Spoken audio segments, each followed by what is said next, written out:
Hello, नमस्कार, सत श्री अकाल। आप सभी लोगों का हमारे चैनल द एग्ज़ाम गाइडर पर सभी लोगों का स्वागत है। आप सभी लोग कैसे हैं? उम्मीद है सभी लोग अच्छे होंगे, बढ़िया होंगे। और आज हम बात करने वाले हैं कि रेलवे ग्रुप डी की जो वैकेंसी आई थी 32,438 वैकेंसी टोटल थी। और इसमें लगभग 1,08,22,423 फॉर्म जो इसके लिए अप्लाई किया गया था। तो हम लोग आज बात करने वाले हैं कि मैंने कैसे 2018 में जो वैकेंसी आई थी उसमें रेलवे ग्रुप डी में कैसे मैंने सिलेक्शन लिया था, और क्या मतलब ये स्ट्रेटजी होनी चाहिए, क्या सिलेबस है और कौन सी बुक लिस्ट है ऐसी फॉलो करके मैंने जो है सिलेक्शन लिया था, आप लोगों को मैं बताऊंगा। और ये जो रेलवे ग्रुप डी है अन्य ग्रुप डी की तुलना में ये बेस्ट कैसे है ये भी मैं बताने वाला हूँ। तो इसलिए आप सभी लोगों से गुजारिश है तो मतलब लास्ट तक, वीडियो के लास्ट तक अवश्य बने रहें। और सारी जो है स्ट्रेटजी और कैसे प्रमोशन, क्या सैलरी, सारा चीज़ें मैं बताने वाला हूं। ठीक है, चलिए स्टार्ट करते हैं आज की वीडियो। ठीक है, तो रेलवे ग्रुप डी आपको लोगों को पता है कि जो है लेवल 1 की जॉब है। और इस समय जो इसका जो वैकेंसी थी 32,438 और इसमें 1,08,22,423 के आसपास जो है इसमें फॉर्म फिलअप किए गए थे। और ये रेलवे जो है जो मतलब वैकेंसी अपनी तरफ से निकालता है जिसमें जो है ये ग्रुप डी यानी कि लेवल 1 की जॉब है और इसको फिल करता है। तो इसमें मैंने क्या स्ट्रेटजी अपनाई थी, चलिए देखते हैं। पहले इसका सिलेबस देख लेते हैं। तो इसका सिलेबस से क्या है, तो आपका रेलवे ग्रुप डी का जो सिलेबस है वो मतलब इसमें साइंस है, जनरल साइंस है। जो जनरल साइंस के जो 25 क्वेश्चन पूछे जाते हैं और 25 नंबर के इसमें जनरल साइंस के रहते हैं। और उसके साथ में मैथ है, मैथ में 25 क्वेश्चन और 25 नंबर के। फिर उसके बाद आपका रीजनिंग 30 क्वेश्चन 30 नंबर के। उसके बाद general awareness and current affair, ये आपका 20 क्वेश्चन होते हैं और 20 नंबर के। ये टोटल जो है 100 क्वेश्चन होते हैं और 100 नंबर के ये जो होता पेपर होता है। तो इसमें और इसका जो पेपर होता है 90 मिनट का होता है। और एक सही क्वेश्चन के लिए 1 नंबर और गलत क्वेश्चन के लिए इसकी जो निगेटिव मार्किंग है 1/3 है। ठीक है, यानी कि अगर 3 क्वेश्चन आप लगातार मतलब 3 क्वेश्चन गलत करते हैं तो एक सही वाला क्वेश्चन भी काट लिया जाएगा। ठीक है, तो इसमें क्या स्ट्रेटजी होनी चाहिए, कैसे क्या मैंने प्रिपरेशन किया था, क्या बुक लिस्ट होनी चाहिए, तो मैं चलिए इस पर बात कर लेते हैं। ठीक है, सबसे पहले हम जनरल साइंस पर बात करते हैं। तो जनरल साइंस के लिए क्या करना चाहिए, जनरल साइंस के लिए मैंने जो किया था वो लूसेंट की एक किताब आती है जनरल साइंस की, और उस लूसेंट की किताब को मैंने 2 से 3 बार पढ़ा था। बहुत अच्छी किताब है जो जनरल साइंस की किताब है। ठीक है, उसमें आप लोग क्या कर सकते हैं, जो नए जिनको मतलब कुछ भी नहीं आता है उन लोगों के लिए क्या स्ट्रेटजी है, तो उन लोगों के लिए यह होना चाहिए कि सबसे पहले कोई भी कोर्स पर परचेज करने की जरूरत नहीं है। सिर्फ क्या करना है, यूट्यूब पर जाइए और वहाँ पर मतलब आप साइंस के लिए बहुत पूरी प्लेलिस्ट पड़ी हुई हुई कई मतलब जो कोचिंग क्लासेस हैं उनकी, जिसकी आपको अच्छी लगे उसकी सबसे पहले थ्योरी कंप्लीट कर डालिए। ठीक है, ठीक, उसके बाद थ्योरी कंप्लीट करने के बाद आप लूसेंट की किताब उठाइए। ठीक है, आप उसको जो है लूसेंट की किताब को जो जनरल साइंस वाली है 2 से 3 बार पढ़िए बढ़िया से, अच्छे तरीके से। ठीक है, उसके साथ में पीवाईक्यू क्वेश्चन लगाइए, बाकी और कुछ भी नहीं करना आपको। ठीक है, पीवाईक्यू जो है किरण पब्लिकेशन की एक बुक आती है, उसको आप ले सकते हैं, बहुत अच्छी किताब है। ठीक है, और वहाँ से आप कवर कर सकते हैं। ठीक है, और हाँ, जो आप जो क्लासेस करेंगे या जो टेस्ट लगाएंगे वहाँ से शॉर्ट नोट्स अवश्य बनाएंगे।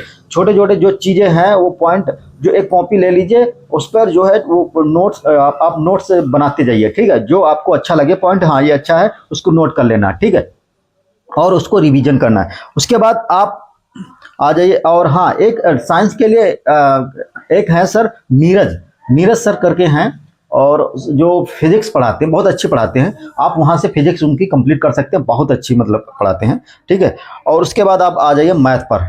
मैथ के क्वेश्चन 25 क्वेश्चन होते हैं, 25 नंबर के होते हैं। आपको मैथ के लिए कुछ नहीं करना है ज़्यादा, सबसे पहले बेसिक कंप्लीट कर लेना है। बेसिक के लिए आप जो है गगन प्रताप सर की जो यूट्यूब पर क्लासेस मतलब पढ़ी हैं, आप वहाँ पर जाइए, वहाँ से उनका जो है आप वहाँ से थ्योरी पढ़ लीजिए।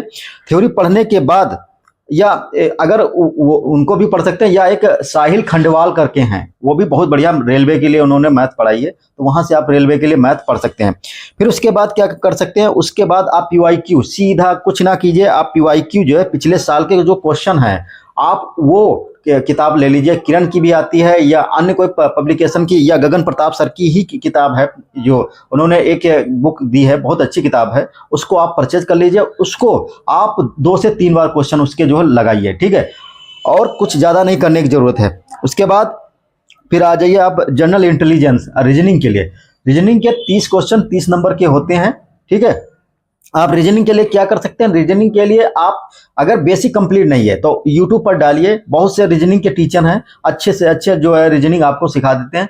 और उस रीजनिंग के क्लास को आप जो है मतलब करने के बाद आप जो है सबसे पहले क्या करेंगे, आप अरिहंत किताब, जो किताब एक आती है वाइट कलर की, उसको आप उसमें से जो मेन टॉपिक हैं, आप जैसे जो आपका सिलेबस है, सिलेबस के अंतर्गत जो दिया है उसको आप से मतलब उसमें से चूज कर सकते हैं, उसको वहां से लगा सकते हैं। उसके साथ में जो रेलवे के जो अभी तक के एग्जाम हुए हैं उसके जो पीवाईक्यू हैं, पीवाईक्यू जो आपको अवश्य लगा के जाना है, ठीक है। अगर अरिहंत की नहीं भी लगा पाते हैं तो कोई बात नहीं, आप जो है पीवाईक्यू जरूर लगाइए, ठीक, बहुत महत्वपूर्ण है। आप किरण की भी ले सकते हैं या अन्य किसी की, जिसकी भी आपको अच्छी लगे। लेकिन हाँ, एक चीज का ध्यान रखिएगा कि उस पीवाईक्यू में जो है आपका जो एक्सप्लेनेशन है वो सही होना चाहिए, गलत नहीं होना चाहिए। बहुत से ऐसे यूट्यूबर हैं जो मतलब जो टीचर हैं यूट्यूब पर, जो अपनी किताबें छापे हैं लेकिन उसमें बहुत सी गलतियां हैं।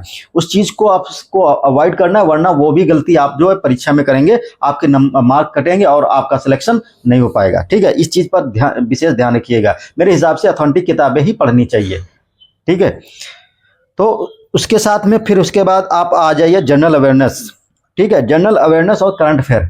तो जनरल अवेयरनेस के लिए क्या कर सकते हैं आप, जो है जनरल अवेयरनेस के लिए आप ये जो है लुसेंट की, ये लुसेंट की आप है ये किताब ले सकते हैं, बेस्ट किताब है जनरल अवेयरनेस के लिए, सबसे बेस्ट किताब है, आप इसको पढ़ सकते हैं बढ़िया से अच्छे तरीके से, ठीक है। और इसमें जो स्टैटिक्स वाला जो आखिरी में दिया गया है, इसको आपको बिल्कुल भी छोड़ के नहीं जाना है, जो लास्ट में दिया गया है तो इसको आपको बिल्कुल नहीं छोड़ना है, इसको करके जाना है, ठीक है, स्टैटिक्स का। और जो इसमें से जो मेन पॉइंट है, जो हिस्ट्री है और ये चीज़ें हैं, जो आपका ज्योग्राफी है, इस यही किताब बेस्ट है, आप इसको पढ़ के जाइए जनरल अवेयरनेस। और इसके साथ में जो करंट अफेयर के लिए स्पीडी की आती है, स्पीडी की आती है बुक, एक बहुत अच्छी किताब है, आप उसको पढ़ सकते हैं स्पीडी की किताब, ठीक है। और इसके साथ जो आपका इतनी चीज़ें आप करके अगर जाते हैं तो आपका जो सिलेक्शन है कोई नहीं रोक सकता है। और इसके साथ में पीवाईक्यू जरूर लगाना है, और कुछ भी नहीं, जो मार्केट में कुछ भी कचरा आ रहा है उसको उठा के मत लाइए। कोई बहुत सी किताबें छाप दे रहे हैं, वो सब कचरा है, उसको मत उठाइए। आप जो जितना मैं बता रहा हूँ इतना अगर करके जाते हैं, आपका सिलेक्शन हो जाएगा, बहुत अच्छे तरीके से सिलेक्शन हो जाएगा, ठीक है। आप लोग, और इसके शॉर्ट नोट्स अवश्य आपको बनाने हैं। और हाँ, जिसको भी मतलब कुछ जो नोट्स हैं हमने, जो मैंने स्टैटिक्स और मतलब ये जितने भी है मैंने शॉर्ट नोट्स बनाए थे, तो वो अगर आपको चाहिए तो आप लोगों से गुजारिश है कि चैनल को सब्सक्राइब करके और जो है आप टेलीग्राम ग्रुप ज्वाइन कर लीजिए। अब तक वहाँ पर मैंने जो है सारी चीज़ें डाली हैं, आप वहाँ से जाके डाउनलोड कर लीजिए, वहाँ से पढ़ सकते हैं, प्रिंट आउट निकलवा सकते हैं, ठीक है। तो ये चीज़ें हैं। बाकी अब अब हम लोग बात करने वाले हैं कि जो ये जॉब है, ये रेलवे ग्रुप डी अन्य ग्रुप डी की तुलना में बेस्ट कैसे है। तो बेस्ट इस प्रकार से है कि रेलवे ग्रुप डी की, क्योंकि रेलवे ग्रुप डी एक ऐसा मतलब आपको एक तो सबसे पहला बेस्ट ये है कि ये सेंट्रल गवर्नमेंट की जॉब है, ठीक है। और सबसे बढ़िया इसके लिए बेस्ट है, आप जो एनटीपीसी की तैयारी करते हैं और आपका उसमें मतलब जब कॉमन एग्जाम देते हैं तो उसमें आपकी होने के चांसेस बहुत कम हो जाते हैं। लेकिन वहीं आप ग्रुप डी में जब 3 साल जॉब कर लेते हैं, उसके बाद आपका जो डिपार्टमेंटल एग्जाम होता है, आप अगर डिपार्टमेंटल एग्जाम दे के आप एनटीपीसी वाली जो पोस्ट होते हैं, जो ट्रेन मैनेजर हुआ, इसको पहले गुड गार्ड्स कहते थे, अब जो है ट्रेन मैनेजर उसका नाम दे दिया गया, और आप स्टेशन मास्टर है, अकाउंट क्लर्क है, या मतलब किसी में अगर जाना चाहते हैं तो आप के लिए सबसे बेस्ट यही है कि आप सबसे पहले railway group D job job ले लें, उसके बाद उस जॉब के साथ जो है प्रिपरेशन कर लें और आप डिपार्टमेंटल एग्जाम आसानी से क्रैक करके आप जो है इस पोस्ट पर आ सकते हैं। इस प्रकार से ये हम मतलब ये कहा जा सकता है कि रेलवे ग्रुप डी जो है अन्य ग्रुप डी जो भी हैं हाई कोर्ट या किसी भी उनसे बहुत ही बेस्ट जॉब है। और इसकी जो सैलरी है और अच्छी मतलब जो सैलरी भी है बहुत अच्छी है। और अभी जो 8वां वेतन जो लग जाएगा तो उसके बाद इसकी सैलरी लगभग आपके 70 के आसपास पहुंच जाएगी। तो ये सबसे बढ़िया आपके पास अपॉर्चुनिटी है जो इस समय आप मेहनत करके जो है इस पर जो है अपना एक वैकेंसी ले लें और ताकि आपको आने वाले वक्त में आपका बेरोजगारी से दूर हो जाए और आपको किसी प्रकार की अगर कोई दिक्कत होती है तो आप मुझे कांटेक्ट कर सकते हैं। और हाँ, इसकी एग्ज़ाम की बात कर लें कि इसकी एग्ज़ाम के बाद 17 नवंबर को एग्ज़ाम होना है। लेकिन उससे पहले क्या है, इसमें कोर्ट केस हो गया था कि आरटीआई वालों ने जो है जो इनके पास आरटीआई थी उन्होंने मतलब उसमें यह था कि आरटीआई रेलवे ग्रुप डी के लिए अनिवार्य कर दिया जाएगा, लेकिन ऐसा नहीं हुआ। तो उसमें जो है कॉमन एग्जाम भी मतलब जो थे वो भी फॉर्म जो निकाले गए, उस पर जो आरटीआई वालों ने जो है अपना कोर्ट केस कर दिया था। तो कोर्ट केस जो अभी हाल ही की जो बात बता रहा हूं कि अभी तो 4 नवंबर की डेट दे दी गई है और उस 4 नवंबर को निर्णय मतलब मुझे लगता है कि जहां तक है उम्मीद है, क्योंकि 17 नवंबर को एग्जाम होना है तो 4 नवंबर को मतलब जो डेट दे दी गई तो इसका मतलब 4 नवंबर को जहां तक उम्मीद है पूरी तरह से निर्णय हो जाएगा। और निर्णय होने के बाद अगर सब कुछ अच्छा रहा तो 17 नवंबर से एग्जाम होगा, वरना इसके एग्जाम की डेट जो है बढ़ने की अति संभावना है। इसलिए आप लोग कोशिश कीजिए, आप लोग मेहनत कीजिए। इस समय आपके पास जितना भी टाइम बचा है वो आप इसके लिए आप डेडिकेशन के साथ तैयारी कीजिए। अगर इसमें से जो चीज़ें मैंने बताई हैं अगर क्लियर नहीं कर पा रहे हैं और पहले से करके बैठे हैं तो आप लोग PYQ अवश्य ही लगाएं, मेरा कहना माने, और PYQ अवश्य ही लगाएं। और बाकी चीज़ें जो आप मतलब अगर किसी प्रकार का नोट्स या कुछ भी चाहिए तो हम मेरे टेलीग्राम के ग्रुप को ज्वाइन करें, ठीक है। और मेरी स्ट्रेटजी अगर आपको अच्छी लगी हो तो प्लीज़ आप लोग चैनल को सब्सक्राइब करो, वीडियो को लाइक करें। और अगर किसी प्रकार की असुविधा है तो मुझसे बात कर सकते हैं, टेलीग्राम ग्रुप से बात कर सकते हैं, कमेंट में बात कर सकते हैं या मेरे पर्सनल नंबर से भी बात कर सकते हैं, ठीक। चलिए, आप लोग अच्छे तरीके से तैयारी कीजिए, ठीक है, एक जॉब अपने सिक्योर कीजिए। तब तक के लिए मिलते हैं फिर अगले वीडियो में, तब तक के लिए जय हिंद जय भारत।